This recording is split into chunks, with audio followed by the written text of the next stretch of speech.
Okay, so this is part four. My mom's been in prison 27 years. Now I have to back up a little bit. Now, that situation didn't happen with the police until this day. So I'm gonna tell you what happened before.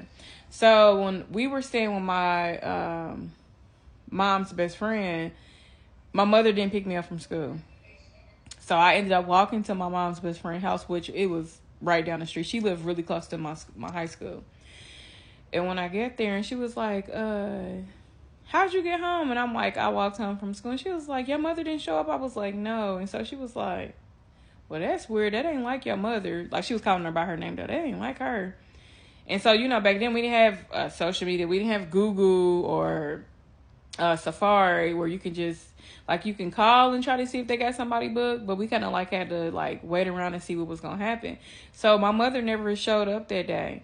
And so she started getting me ready. She said, well, I'm going to have one of the girls let you wear some pajamas or something, but wash your clothes so you can go to school in the morning. Now, keep in mind, once again, Miss V is sick. She's sick.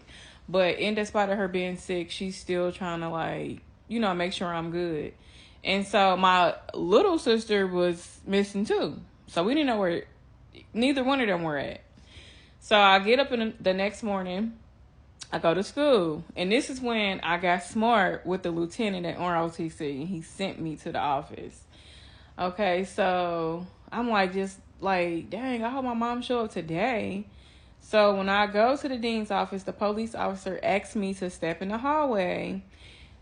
He was like, your mom, she went to court today, and she was placed in jail.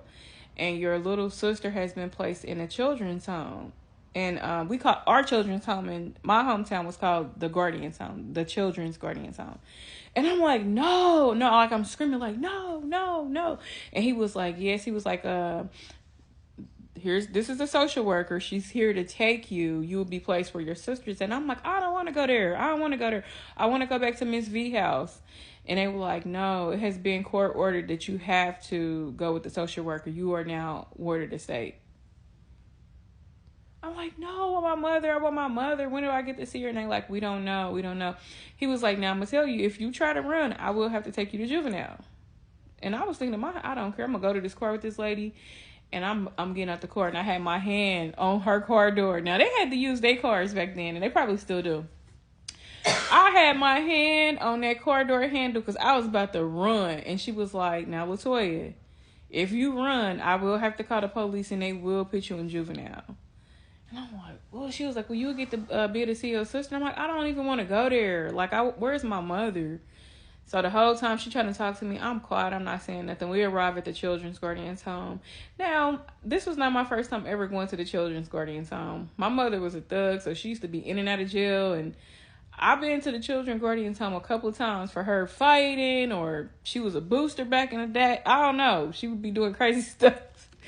So this is why I put on the field, like, I don't want to go to no Guardian's home, because it's like an orphan. It's like, if you ever seen Annie, the movie, it was just like that. So it was a old abandoned school, and the state took over and they made it into a children's Guardian's home. So instead of calling it an orphanage place, they called it the Guardian's home. So anyway, how they had the Guardian's home set up, teenagers was on one side of the building, the boys was on another side of the building, and the little kids and the babies was at the back end of the building. And so when I first got there, I did not get to see my sister, and I remember asking one of the staffs, like, hey, my little sister's here, will I be able to see her? And she was like, yo, after dinner, I'll take you over there. And I'm like, cool, so I'm anxious. I'm trying to hurry up. The food was good, too. Let me tell you something. Boy, them cooks they had up in there was cooked. We had ribs. We had some good food. This is my pork eating days. And I ain't know no better. They had some barbecue ribs with the barbecue sauce, potato salad, mac and cheese, and man, they was feeding us good up in that Guardian's home. So after I ate dinner, she took me down there, and my sister just came running to me like, Toya. And I'm like, Sparkles.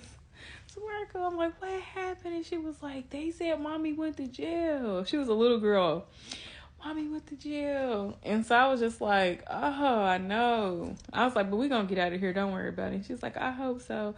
So they let me stay down there maybe 30 minutes. It might have been less than that because I didn't supposed to be over there.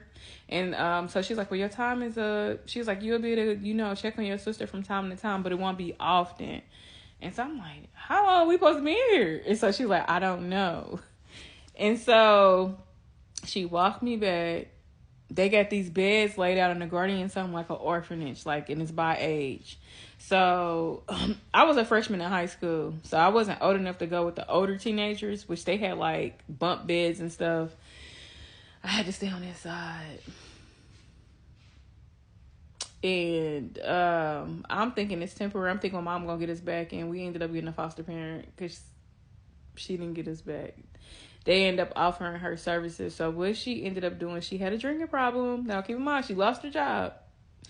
She out there drinking, and I think it was with the man that she actually committed that crime with, because he was one of her drinking partners. They're in a parking lot of a liquor store drinking. Something happened where they got into an argument with somebody. The police was called. The police smelled alcohol in my mom's breath. And she had my little sister in the back seat. And he was like, are you drinking and driving? And she was like, no, I'm parked. And he was like, no, but you have alcohol in your breath. Like, you're going to, like, how you going to get home from here? So they arguing, and he ended up arresting her. And that's how my sister got placed in the Guardian's Home, and then they came get me. So we stayed in the Guardian's Home for maybe, I don't know, it seemed like a long time. It was some months. And then we got placed with a foster parent who would stay in my life for a very long time.